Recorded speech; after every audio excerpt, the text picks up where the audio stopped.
What an ending to the first core of Sword Art Online Alicization, wrapping up the contents of Volume 11 Alicization Turning. Fighting against an Integrity Knight only to be ambushed by another just when a mystery was about to be revealed, and then barely being rescued by someone you know but haven't met before. Cardinal, with the assistance of her familiar hiding in the hair of Kirito since they left RELEASE, the Observer.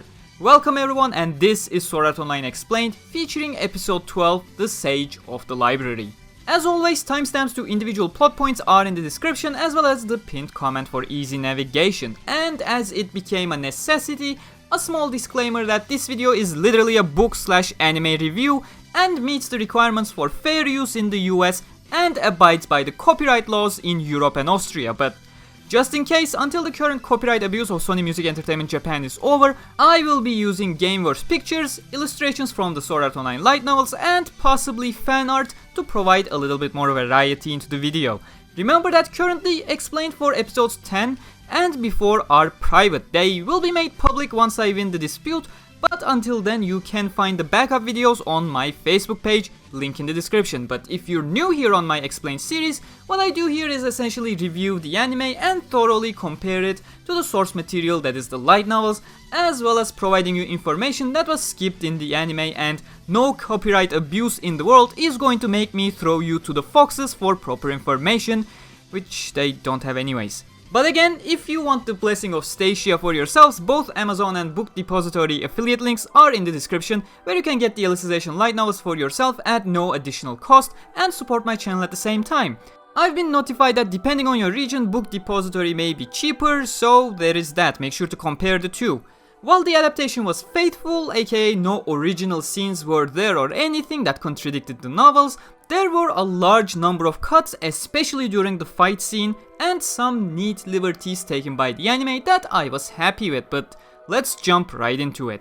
As mentioned earlier, this week we finished the contents of Sword Art Online Volume 11, Alicization Turning, so this is your chance to get Volume 12, Alicization Rising, and make the jump to the light novels instead, which I strongly recommend. But if you don't want that, I'll be here every week telling you all the neat details and explanations from the novels that the anime glossed over or did not go in depth. But the episode starts once again exactly where we left off, and so will be the remaining couple of episodes, more or less, in the first half of the series. As I mentioned last week, when Eugeo gasped at the introduction of the Integrity Knight, he had heard the name Eldrie before, but the English word synthesis and the English number 31 made no sense to him as an Underworldian. Kirito, being the more experienced one with a whip, as well as fighting against the whip thanks to training with Sortilina Serlut for a year, took the lead and told Eugeo to wait for his signal. And with that, we come to the first minor/major drop, depending on how you look at the situation. The books mention that harder sacred arts is actually harder, not because it features unfamiliar words, since all English words are unfamiliar anyways to the Underworldians, but because harder spells are actually longer and provide more opportunities to make mistakes during the chant, being combinations of various separate commands. The Enhance Armament command by Eldrie was in fact a fairly long combination of commands that Eldrie chanted in very quick succession, in a matter of seconds in fact, while he was swinging the whip, only increasing the shock Kirito had, but still he barely managed to deal with the blow, with his chain whip almost crumbling. Eldrie complimented Kirito that he maybe had underestimated him, and while Kirito wanted to make a snarky comeback, he was frozen out of fear. The knight was powerful, he was deadly, and Kirito's mouth was refusing to move.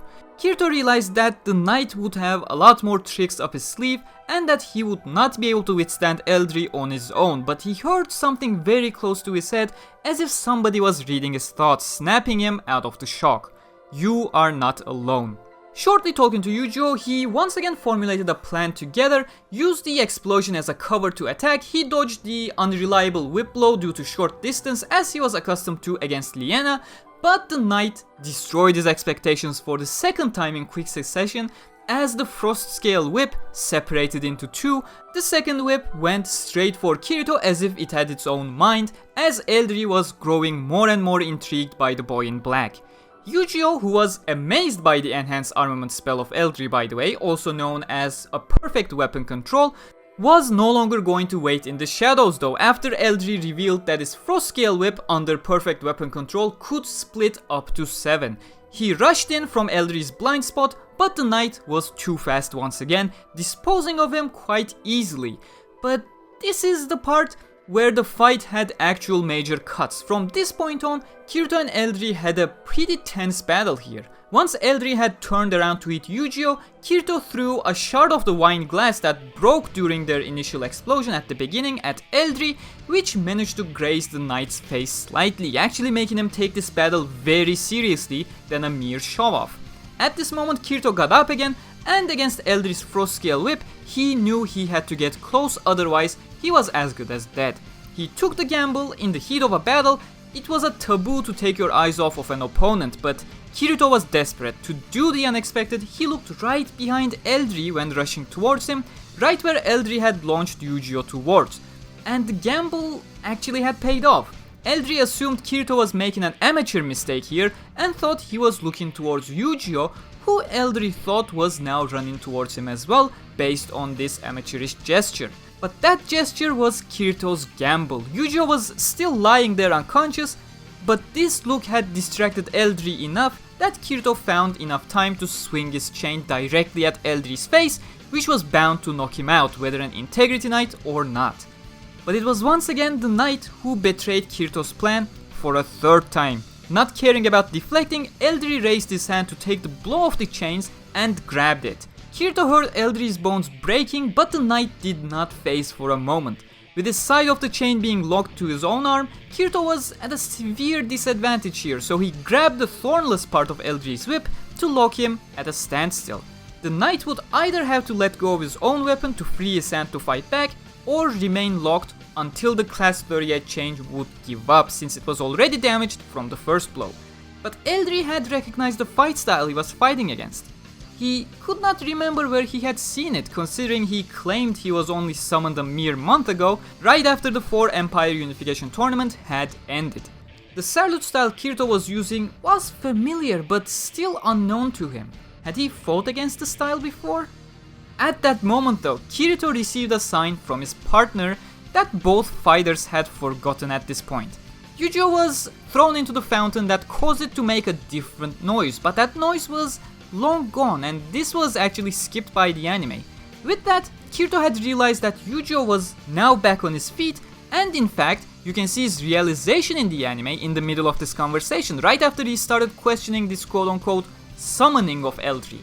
He was not worried about the summoning there, he literally had realized Eugeo had woken up and needed to continue the conversation to stall for time and put Eldrie at a disadvantage, so he yanked on the chain he knew was highly damaged, since that first blow he deflected as another gamble, and the knight fell for it again, pulling back to maintain balance. Normally, the knight would have made the correct call here once again, but the chain no longer could hold the weight. Kirito was ready for it to break, but the knight himself was not. And the moment it broke, Eldrie was put off balance and Eugeo had a clean shot at his head. But yet again, the disciples were let down by their own expectations. They had underestimated the knight once again, who chanted the words even Kirito could not recognize properly based on his lacking English. Release Recollection. The Frost Scale Whip turned into a giant snake and took care of Eugeo in lightning fashion. The knight was, for once, showing signs of emotion that was akin to facing the absolute unexpected. He was shaken by the fact that these two students had forced him to use his ultimate memory release sacred arts that unleashed the memories of his weapon. Memories of a weapon, that was something we heard and seen before, albeit the hearing part was omitted from the anime in episode 7, what was supposed to be a small talk between Miss Azurika and Kirito, but episode 8 showcased the memory of a sword, the black one, helping the unsuspecting Kirito against Volo Levantine. But at this instance, in the central cathedral garden, Eugeo, despite the blow, was thrilled at what he was seeing, unlike the anime's showcase. The books covered this scene much better in my opinion, as Eugeo was back on his feet with huge enthusiasm. "And you are every bit as great as I imagined, Sir Knight," he exclaimed. Kirito was shaken by the sudden and unexpected compliments of Eugeo, but Eugeo had finally recognized the knight. The name was plastered all over the academy just a month ago. Eldrie Wulfsburg of the Norlangarth Empire was the winner of the 4 Empire Unification Tournament, and before that, he had fought and defeated Sortilina Serlut and her Serlut style in the Norlangarth North Empire Tournament, hence why the fighting style was very familiar to him. Kirito was expecting the fight to continue with no stop, but he was shocked to see the knight in peril. The knight could not deal with the oncoming rush of thoughts, and as he fell to his knees, a purple prism started coming out from his head. Kirito could take advantage of the defenseless knight and finish him, or they could just run away to safety during these moments, but they chose the third option. An option that would be to their detriment in the short run, but may provide them clues in the long run. They decided to observe and make sense of what was happening. The memories of his family, his mother was pushing the prism further out of his head, but another familiar knight appeared with his extremely accurate bow skills, but with a different armor than we have seen him over 8 years ago. Observing was no longer an option, it was time to run. The garden maze was providing enough cover to Kirito and Eugeo, but once the knight in the red had landed, they were pretty much out of options, but Kirito heard a voice, a female voice, guiding him throughout the maze to a specific location and pulling his hair harshly. At the end of the maze corridor, Kirito saw a bright door. It could have been a trap, yeah, but he had no other choice to trust this mysterious voice that spoke to him just a couple of months ago in the academy garden. Kirito and Eugeo jumped through the hallway, and the young figure welcomed them with a wise voice. The Sage of the Library. Once in the Great Library Room, the sage referred to sacred arts as system commands that piqued Kirito's interest even more, but once she introduced herself, Kirito was certain of one thing. He had found his first real clue at getting back to the real world. The girl standing before them was Cardinal. Wanting to speak to Kirito alone, she purposefully intrigued Eugeo with the entire records of Underworld history to send him away to somewhere else, as she was the one who sent the Observer to keep tracks of Kirito for a reason over 2 years ago. The moment Eugeo left, Cardinal's tone shifted entirely by letting Kirito know that the entire history and myths of Underworld was the fabrication of the Axiom Church's Pontifex. The gods were pretty much a ruse, and the names of the gods were merely admin accounts that were visible in system logs and nothing more. The accounts, some of which had been used by the 4 originators of Wrath: Stacia, Solus, Terraria, and Vecta.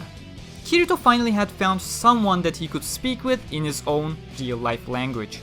But the rest of the narration is pretty damn on point, and that's why it takes more time than the shortened Eldrie fight. What makes this narration even better is the visualization of it.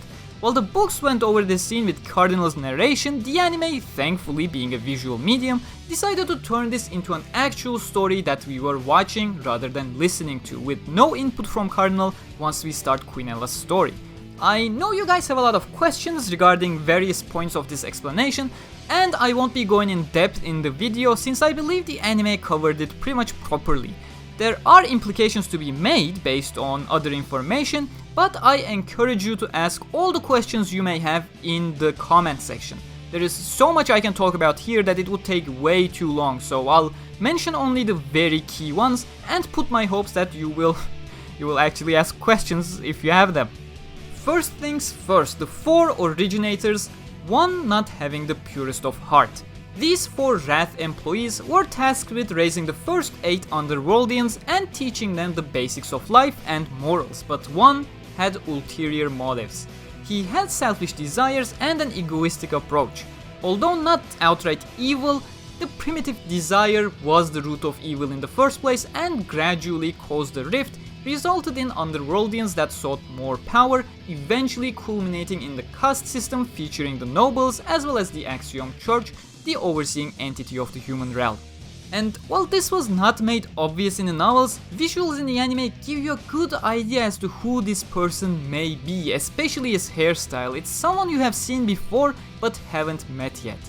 But back to the story, the people who possessed these desires became higher nobles, and as Cardinal explains, after a couple of decades, for the first time, 2 lords had a marriage, 2 people who had the highest amount of selfish desires, which the system created a newborn with the stats based on these 2, a newborn that resulted in elevated desires. desires that led her to seek more power, to decrypt more of the system commands that were in English, a language Underworldians did not understand, to hunt animals in order to raise her authority ranks to use higher level system commands, and desires that resulted in the creation of the Axiom Church, the creation of the Taboo Index that covered the basic crimes, but also rules that forbid the residents to hunt animals unnecessarily, justified by possible food shortages, but the real reason being that she simply did not want anybody else raising their authority ranking to challenge her. Quinella, as she was called back then, on her deathbed eventually found the Sacred Arts, a system command that the originators never should have left accessible in Underworld after leaving. System call: inspect entire command list. While Cardinal did not entirely believe that this was Quinella's decrypting skills or luck, she was suspecting that someone from the outside world may have helped her for this, but nevertheless the result was clear. Quinella, by almost every sense of the word, was a god of Underworld, the sole administrator of this virtual world. Almost. A god was supposed to be omnipotent, with no equal. The Cardinal system, however, had equal authority to hers, albeit being a program with a specific focus rather than an omnipotent being. But that authority had to be eliminated or absorbed. But that naturally fused the programming of the Cardinal system into her. As mentioned, Cardinal system was no real admin, it was more of a balancing program meant for MMORPGs. A field boss is killed, well, just spawn a new one after a while. People are grinding in this location a little bit too much to abuse the high spawn rate. Easy, decrease the spawns. Create new quests where needed, eliminate the abnormalities, preserve the world at all cost. However, that is not the end of the reveals once we kick off with episode 13 in January 5th, as half of the entire revelations takes place in the first pages of volume 12, Alicization Rising, as the next chapter of Alicization begins. Again, during the Cardinal narration, I only told you the key details here. If you have questions or uncertainties, I encourage you to ask. As I said, from that narration alone, there is so much to talk about that I cannot fit into a single video, and not everything you may find valuable or interesting, so I believe letting you ask your questions is the best way to go with this specific section. We also have received a brand new key visual and a brand new trailer for the second core. I will talk about this visual and the trailer extensively in a separate video during the week, so keep an eye out for that. But the next episode for January 5th is titled Ruler and Mediator, which will dive into more of this mystery and explain why Cardinal mentioned Quinella as her sister of some sort, and will possibly end with a major reveal as Kirito and Eugeo start rising up the central cathedral. But hey, if you made it this far into the video and have no questions, do comment "Time for Alicization Rising" down in the comments to show me that you made it all the way here. This 1 week break of episodes also gives me enough time to recover from the copyright shenanigans, as well as actually finishing up on my ordinal scale video, which will be relevant with the next episode. We have already seen hints of it in the previous episode and this one, but next episode will get the explanation for this link. Stay tuned for my trailer explained video sometime during the week as well, and subscribe and hit the bell icon to not miss it or the premiere event itself. Keep in mind that you can get the books using the Amazon and Book Depository links in the description to read these amazing books for yourself and support my channel at no additional cost. And link for my Alicization Volume 13 Alicization Dividing giveaway is also in the description. Click and join up. But as always, thank you very much for watching. A huge thanks to my patrons as usual. Reminder that you can watch episode 10 and prior explained videos on my Facebook page. I'll see you soon. Stay cool.